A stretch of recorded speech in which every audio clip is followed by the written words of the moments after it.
Halo semuanya, perkenalkan nama saya Vicky Pramita.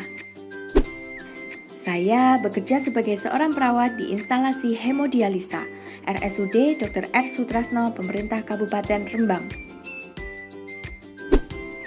Kali ini kita akan membahas mengenai hipertensi. Tahukah Anda tentang penyakit hipertensi atau yang kita kenal dengan tekanan darah tinggi? Hipertensi merupakan kondisi di mana ada tekanan lebih terhadap dinding pembuluh darah. Lebih mudahnya diibaratkan seperti tekanan pada sebuah selang yang celahnya sempit atau tersumbat. Di dalam dunia kesehatan, hipertensi diartikan sebagai peningkatan tekanan darah sistolik lebih dari sama dengan 140 mm air raksa dan tekanan darah diastolik lebih dari sama dengan 90 mm air raksa pada 2 kali pengukuran dengan selang waktu 5 menit dalam keadaan cukup istirahat atau tenang. Menurut WHO, tekanan darah normal bagi orang dewasa adalah 120/80 mm air raksa.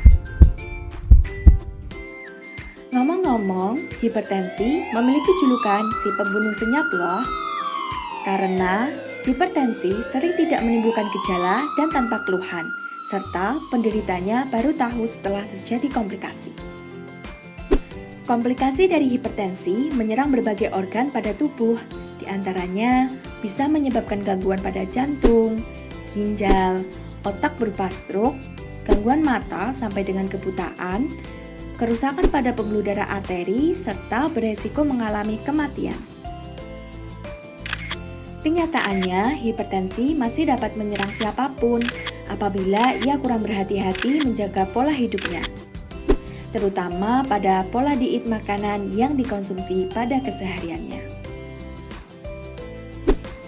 Mau tahu nggak pengaturan diet makanan untuk penderita hipertensi? Aku kasih tahu ya, pantangan makanan yang harus dihindari penderita hipertensi untuk membantu menurunkan tekanan darah dan mempertahankan tekanan darah tetap normal sehingga komplikasi hipertensi dapat dihindari secara keseluruhan itu ada 3. Pertama, hindari garam natrium tinggi yang terdapat pada makanan olahan menggunakan garam natrium. Contohnya biskuit, crackers, keripik, dan makanan kering yang asin. Makanan dalam kaleng, contohnya sarden, sosis, kornet, sayuran serta buah-buahan dalam kaleng.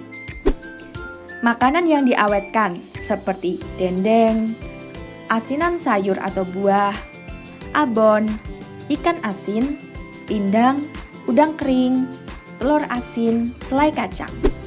Penyedap dan pengawet makanan seperti kecap, saus, terasi, micin, dan lain sebagainya. Kedua, hindari kolesterol dan lemak jenuh tinggi yang terdiri dari hewani misalnya kulit ayam, jeroan, gajih, kuning telur, berbagai olahan susu. Nabati, contohnya margarin, santan, minyak kelapa, alpukat, serta makanan goreng-gorengan. Ketiga, hindari gula tinggi yang dapat menyebabkan obesitas, yakni minuman bersoda atau soft drink, alkohol dan makanan yang mengandung alkohol, contohnya durian, tape. Sedangkan makanan yang dianjurkan untuk penderita hipertensi yaitu semua makanan yang tidak mengandung tinggi garam natrium, tinggi kolesterol atau lemak jenuh tinggi, dan tinggi gula tambahan penyebab obesitas dengan modifikasi serta memperhatikan penyakit penyerta lainnya. Ada tips memasak untuk penderita hipertensi. Pertama, gunakan bumbu-bumbu alami seperti bawang merah, bawang putih, gula, cuka, kunyit, daun salam, dan asam untuk memperbaiki rasa masakan yang tawar. Kedua, pengolahan makanan lebih baik dengan cara merebus, mengkukus, menumis, memanggang, atau membakar. Sekian dari saya, semoga penjelasan mengenai hipertensi dapat bermanfaat. Salam sehat untuk kita semua.